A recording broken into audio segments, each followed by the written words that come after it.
네, 오늘장 마감 상황 살펴봤습니다. 오늘 장이 마감됐는데요. 아마 월요일장 기대감 반 그리고 설레임 반으로 오늘 장세에 임하셨을 것 같은데 대표님 오늘 장 상당히 좀 흐름이 강한 것 같아요. 그죠? 야, 오늘장 한 줄 평 빨리 한번 해보도록 하겠습니다. 좋아요, 기대됩니다. 자, 오늘장 한 줄 평은 바로 점쟁입니다. 네? 점쟁이요. 점쟁이.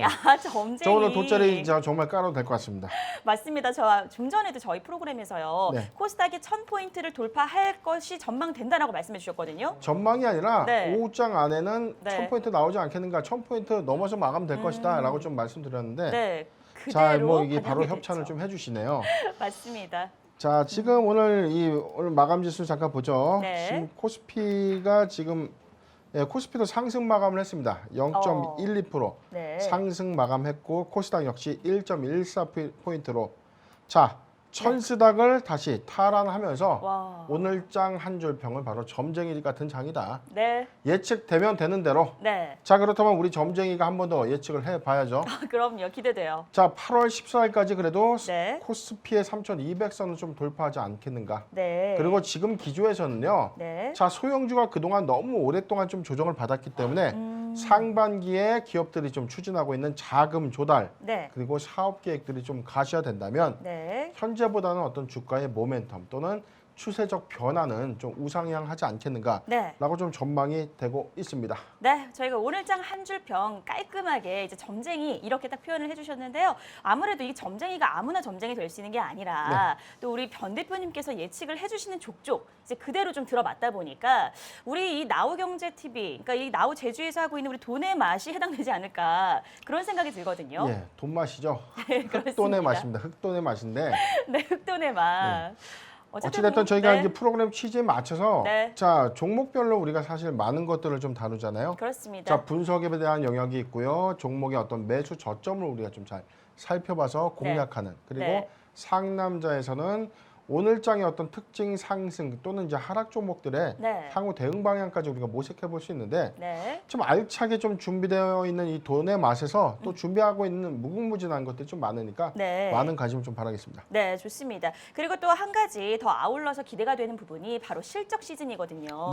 이 부분도 사실 변 대표님께서 늘 강조를 해주셨고 이 실적치에서 어쨌든 호조를 보이는 기업들은 반드시 매모해둬라. 이런 어떤 노하우까지도 전수를 해주셨는데 덩달아서 지금 이렇게 코스닥이 좋은 흐름으로 이어가는 데 있어서는 이 외국인의 적극적인 이 수급 동향도 체크를 해볼 수 있을 것 같아요. 그렇습니다. 우리가 투자하는 포트에서는 똑같아요. 기관이 우리나라의 어떤 종목의 포트폴리오에 편입을 한다는 것에 대한 어떤 기준. 첫 번째가 성장성, 그다음에 실적, 그다음에 외형 가치, 가치. 이 부분인데 외인도 마찬가지입니다. 외인이 4년 역속 적자에 시달리고 있고 지금 부채 비율이 높은 회사에 막대한 자금을 투자한다? 그건 아니죠. 자, 정액은 어떤 투자의 원칙들을 각 이 외인과 기관이 수립한 이 정책들은 비슷하고요.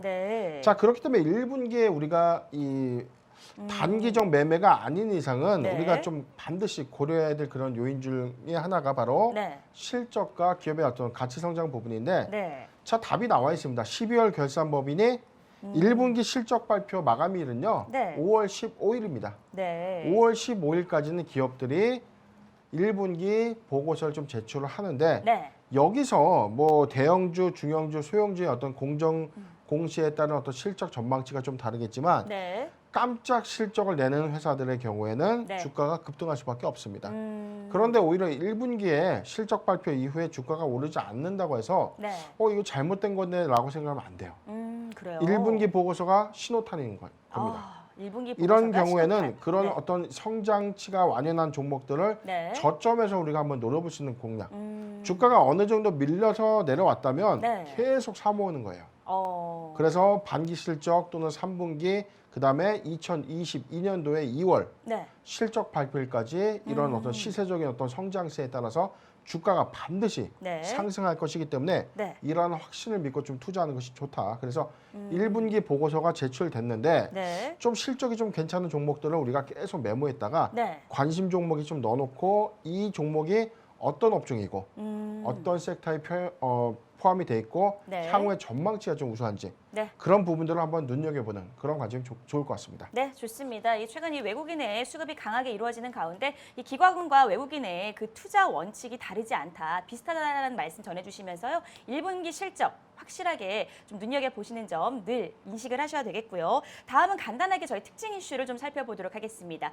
좀 전에 시황 브리핑에서도 이제 말씀해 주신 바가 있는데 바로 이 SK 이노베이션과 LG 에너지 솔루션의 전격 합의 이 소식이 전해지면서요.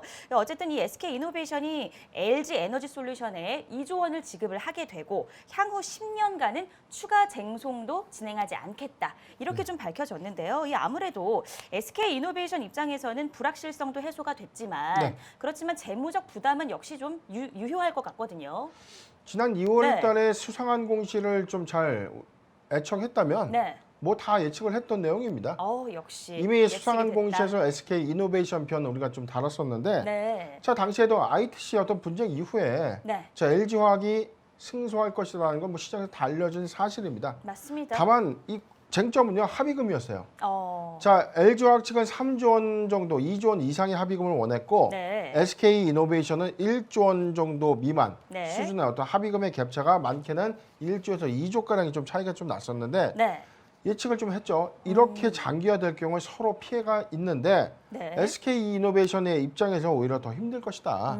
그런데 이미 알려진 예측 사항들에 대해서 차라리 깔끔하게 분쟁 요청이 끝났기 때문에 네. 합의금에 대한 어떤 부분만 좀 남아있다라고 좀 예측을 했고 네. 예측했던 당시에 1조 5천억에서 한 2조 안에는 합의가 되지 않겠는가라고 좀 예측을 했는데 네. 딱 2조 원에 합의가 됐죠. 자, 1조는 현금이고 1조는 로열티 네. 방식의 어떤 지급 요건은 좀 합의가 됐는데 네. 이게 SK 이노베이션 입장에서요. 당장의 어떤 유동성이 빠져나가기 때문에 안 좋다가 아니라 네. 오히려 이런 기업의 불확실성을 빨리 털고 미국 시장이 좀 더 파이를 좀 가져갈 수 있는 이 공격적인 어떤 선점 효과가 좀 있다고 생각을 했을 때 네. SK 이노베이션 입장에서도 어떤 이 주가적이나 사업의 어떤 정체성 부분에서는 네. 불확실성을 좀 제거했다라고 좀 우리가 확인할 수 있습니다. 네, 좋습니다. 이렇게 해서 특징 이슈까지 살펴봤고요. 저희는 잠시 후에 돌아와서 자바라 골든타임으로 찾아뵙겠습니다. 끝까지 돈의 맛 채널 고정해주세요.